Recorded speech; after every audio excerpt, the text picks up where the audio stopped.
You know, hair jigs have been thought of something that you use only in the wintertime.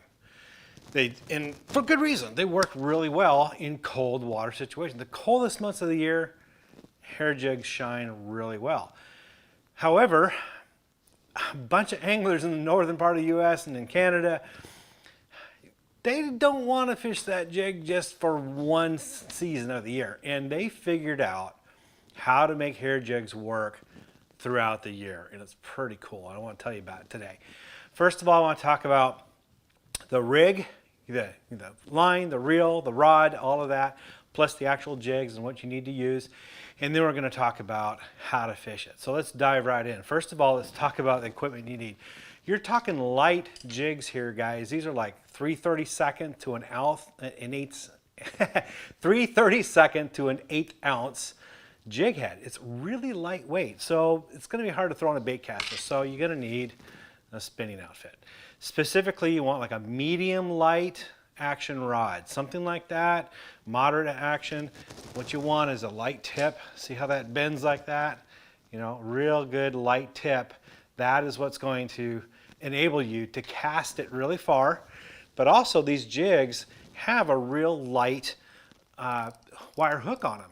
And so you don't want a heavy rod because that can easily pull out that little light wire hook and you'll lose the fish. So you need a rod that's got a limber tip on it for casting and for a lot of give during the fight with the fish. So that's critical. You got to have that. About a 7-foot to 7'2" rod is what you want. For the reel, about a size 2000, a 20 reel, small reel. Don't want a little bit bigger reel like a 2500 or 3000. You can go up to 25. There's nothing wrong about that. But the larger the reel it is, the more difficult it is to throw the light jigs. So a size 2000 or 2500 reel, perfect for your setup. For the line, I like to use 6-pound line. Now, for a lot of you guys are a little apprehensive about throwing that light line. So let me give you a couple things here. First of all, this technique works exceptionally well in clear water. So you're not throwing it in dingy water. It's a sight type lure.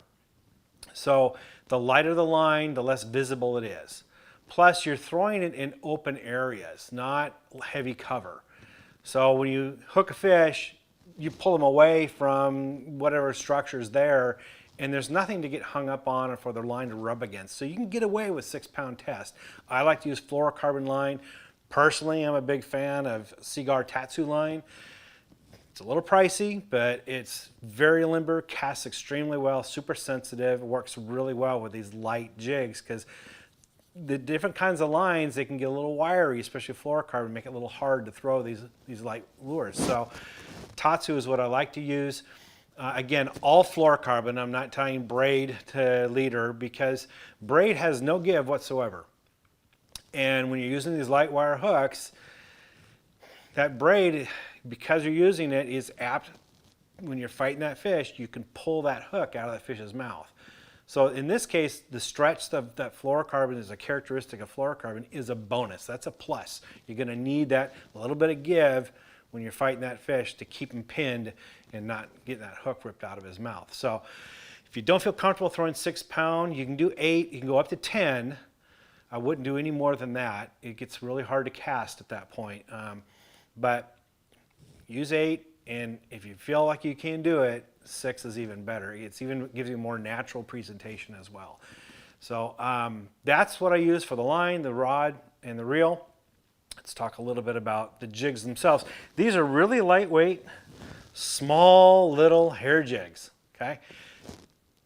Like I said, 3/32 to an eighth, really lightweight, small jigs. And the key thing about it is you want to have marabou hair. The marabou gives it a more natural, realistic look in the water. It gives it more of a bait fish type look. That is critical to the success of this bait. And for colors, by and large, you can get away with black. That is like the thing. Most anglers use black because, again, the way you're fishing it, we'll get into this in a second, but the fish are looking up at it, and it's a silhouette is what they're looking for. The black shows up best for that. However, some anglers really like using brown or green pumpkin. And those 3 colors are it. You don't need to go hog wild crazy buying a whole bunch of hair jigs. Just get black, green pumpkin, and brown, and get them in like 3/32 up to an eighth, maybe 5/16, something like that, just right in that light area. And that's all you need. You're good to go. So let's talk a little bit about fishing it and how it works. What you want to do is slowly swim this back in the middle of the water column. So if you're in 10 feet of water, 5 feet. You're 15 feet of water, about 7.5 feet. Right in that middle zone, and it's just a slow reeling action. This is what trips up a lot of bass anglers. We're used to seeing a lot of vibration, and we're used to feeling the resistance of the bait as we pull it through the water. We're used to imparting action by shaking the rod tip or stop and go retrieve, something like that. You don't want to do that with this lure. The beauty of it and the attraction of it is that it's very natural looking. It is non-threatening. It doesn't give off any unusual or unnatural signals to the bass. And that's what the appeal is. As a matter of fact, a lot of bass, what they'll do is you'll see them in this clear water, you'll see them track the lure and follow it for a considerable distance before they even attack it, before they bite it. And I've done this, you see them tracking it, and your instinct right away is if they're not biting it but following it, you do something different. Speed up the retrieve or kill it, do something to invoke that strike. Usually that works with other lures, but with this one, for some reason, it spooks them. 9 times out of 10, they'll turn and go away. They won't bite it. So resist the urge to impart any kind of action on it. One critical element in fishing this is the hook set. Because you're using these small diameter, small hooks, you don't want to reef on it and cross the fish's eye like you're used to doing in bass fishing. It's a little bit different here. Like I said, the fish will track that bait, and usually what happens is when they grab it, they turn right away. And they've already started to set the hook just on that alone. So the hook set is more of just a quick pop or just a reel set. Just reel down and apply pressure and just give it a little pull back. That's all it needs. That super thin, super sharp wire hook will penetrate. If you yank any harder, you're likely to actually rip the lure right out of the fish's mouth. So don't overpower them on the hook set. The fish does most of the work for you. But there's more to it than that. First of all, you got to make long casts with it. And if you're having a difficult time making a long cast, you can pinch off a piece of a Senko or a worm and slide it onto the shaft, the hook shaft of the jig. Just don't get it up to the bend of the hook, because you're going to make the bite of the hook smaller and you have less ability to pin that fish when you hook them. So just a small little chunk on the shank of the hook, and that will give it a little bit more weight, a little bit more bulk, and might make it a little bit easier for you to cast. Now, really the key thing here about the retrieve is really the only modification that you make is going to be the speed of the retrieve. A moderate, slow retrieve is what you want to start off with, but if for some reason the fish aren't biting, you either need to slow down or speed up. And this is when you change the weight of the jig.